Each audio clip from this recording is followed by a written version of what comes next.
Question number 7 में क्या लिखा हुआ है? क्वेश्चन नंबर 7 लिखा हुआ है 3 angles of a quadrilateral are equal. कह रहे हैं कि 3 एंगल ऑफ क्वाड्रिलेटरल है जो इक्वल है, तीनों इक्वल है, तीनों बराबर है। And the measure of fourth angle is 120 degree. कह रहा है कि चौथा एंगल जो है वो 120 डिग्री है। कह रहा है कि बताओ जो 3 एंगल जो इक्वल थे वो क्या होंगे, उनका मेजरमेंट बताओ, ये क्वेश्चन में कह रहा है। तो चलिए हम बनाते हैं।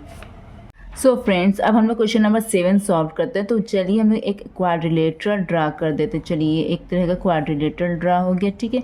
इसका नाम मैंने रख दिया ABCD कर दिया है। तो क्वेश्चन नंबर 7 में क्या कह रहा है बच्चों? क्वेश्चन नंबर 7 में कह रहा है, यहाँ पे क्वेश्चन नंबर 7 लिख दिया। क्वेश्चन नंबर 7 में कह रहा है बच्चों कि 3 एंगल्स आर इक्वल।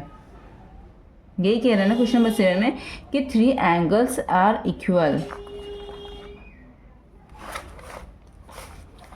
तो बच्चों यहाँ पर मैंने क्या किया है, यहाँ पर मैंने 3 एंगल, ये एंगल, ये एंगल, ये एंगल, ठीक है, ये लोग तीनों इक्वल कह रहा है क्वेश्चन में। और क्वेश्चन में क्या कह रहा है? कह रहा है कि जो फोर्थ एंगल है वो 120 डिग्री, ये 120 डिग्री हो गया, ठीक है। तो ये तीनों एंगल इक्वल है, तो मानिए इसको x x x, तीनों को मानिए x, बिकॉज तीनों इक्वल है। तो यहाँ पर आप लिख भी दीजिए कि let the 3 equal angles BX, ठीक है। मान लिया इस तरह से कर दिया आपने यहाँ पर।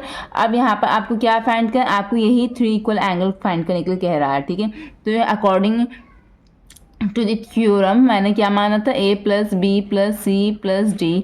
मैंने ये याद किया था ना कि चारों एंगल का सम क्या होता है क्वाड्रिलेटरल में, 360 डिग्री होता है। तो एंगल A क्या है? X है। एंगल B क्या है बच्चों, जल्दी बताइए? X। एंगल C क्या है? X। एंगल D क्या है? 120 डिग्री, यही है ना, इज इक्वल टू 360। अब x x x तीनों जुड़ जाएगा तो क्या हो जाएगा, ये 3x हो गया। यहाँ पर ये तीनों समअप हो गया तो 3x हो गया। यहाँ पर 120 डिग्री ये अलग है, ठीक है, इज इक्वल टू 360।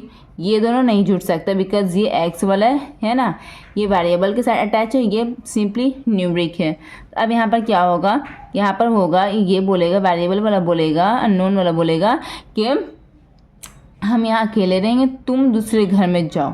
जब ये इस दूसरे घर में जाएगा तो अब यहाँ पे इसका साइन क्या, प्लस, दूसरे घर में जाएगा तो उसका साइन क्या हो जाएगा, -120, ठीक है। अब यहाँ पे इम्प्लाई का निशान दीजिए, 3x इज इक्वल टू 0 में से 0 गया 0, 6 में से 2 गया 4, 3 में से 1 गया, तो हो गया बच्चों। अब यहाँ पे क्या कीजिए कि x इज इक्वल टू, यहाँ पे x बोलेगा अब हम अकेले हैं, तुम भी जाओ यहाँ से, तुम भी निकलो इस घर से। तो यहाँ पे 3 जो है x के साथ वो मल्टीप्लाई के साथ अटैच है, ठीक है।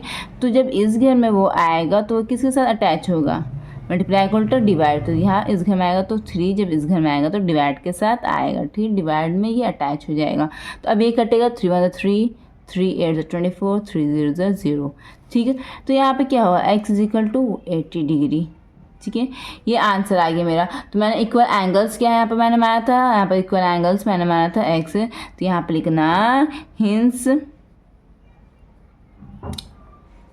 दी 3 इक्वल एंगल्स B 80 डिग्री, ठीक है। ये तीनों 80 डिग्री, ठीक है। आप वेरिफिकेशन के लिए आप चेक कर लीजिए, 80 + 80 + 80 + 120 360 आना चाहिए। यही आपका आंसर हो गया। अब हम नेक्स्ट क्वेश्चन की तरफ बढ़े बच्चों, चलते हैं अब हम नेक्स्ट क्वेश्चन की तरफ।